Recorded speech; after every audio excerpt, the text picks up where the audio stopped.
La parole est à Madame Nicole Hamelin. Merci, Monsieur le Président. Ma question s'adresse à Monsieur le ministre des Affaires étrangères, mais avant cela, je voudrais vous dire, Monsieur le Premier ministre, que rien ne justifie le ton que vous avez employé à l'égard de notre collègue Marie-Louise Fort. Ma question concerne le financement des opérations extérieures militaires de la France et la place et le rôle de l'Europe dans la lutte contre le terrorisme. Chacun le sait, Daesh est à nos portes. Ce groupe terroriste vient d'ailleurs de revendiquer l'attentat de Tunis en indiquant que les auteurs de cette attaque étaient formés en Libye. Daesh menace donc l'ensemble de la région du Sahel et du Levant, mais aussi notre propre continent, notre propre sécurité collective. Alors si nous savons tous que les réponses sont bien sûr politiques, diplomatiques et qu'elles ne sont pas seulement militaires, force est de constater que cette réponse militaire est quand même essentielle et que la France est engagée, mais qu'elle est seule. Elle est seule par rapport à nos alliés européens, elle est seule au moment où il faudrait consolider tous les budgets de défense des pays alliés, où il faudrait consolider notre propre budget de défense pour répondre à une action qui va s'inscrire dans la durée.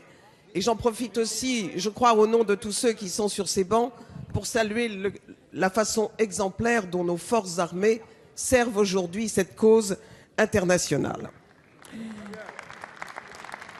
Monsieur le ministre, le temps est venu pour l'Europe de s'engager et de le faire à tous les niveaux. Et dans le cadre de la nouvelle force, la VJTF, qui va être créée dans le cadre de l'OTAN et qui est une brigade internationale renforcée, il est de plus en plus essentiel que nous allions vers la mutualisation financière des actions Merci, militaires. la parole est à Monsieur Harlem Désir, secrétaire d'État chargé des Affaires européennes. Merci Monsieur le Président, Mesdames et Messieurs les députés, Madame la députée Nicole Hamelin, je vous remercie de poser cette question extrêmement importante parce que, comme vous le dites, face au terrorisme international, face aux enjeux de sécurité, non seulement pour la France, mais pour l'Europe, la France est engagée, ses armées agissent de façon remarquable et nous avons besoin que ce soit toute l'Europe qui, à l'avenir, s'engage à nos côtés. Mais la France n'est pas seule, car d'ores et déjà, nous l'avons vu au Mali, d'autres pays, après que nous ayons décidé, nous, de prendre nos responsabilités, ont accepté de venir participer en particulier à la formation de l'armée malienne. C'est ce que l'on appelle l'opération EUTM Mali. Et je veux rendre hommage au fait qu'à la fois la brigade franco-allemande, les Suédois qui sont dans le nord du pays pour des missions de surveillance, mais aussi un général espagnol ont assumé à tour de rôle des responsabilités dans cette mission.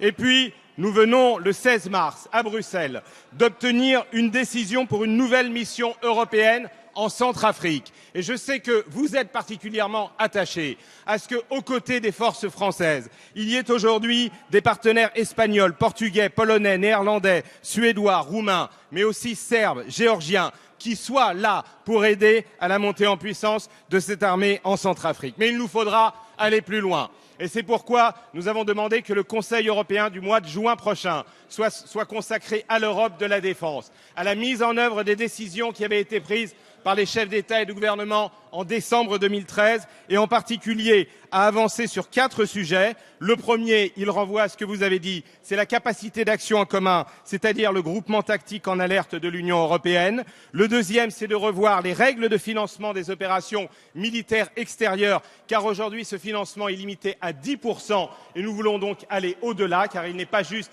qu'un seul pays, la France, assume l'essentiel de la charge de ces opérations. Le troisième, c'est d'autoriser le financement sur les fonds européens de programmes de recherche.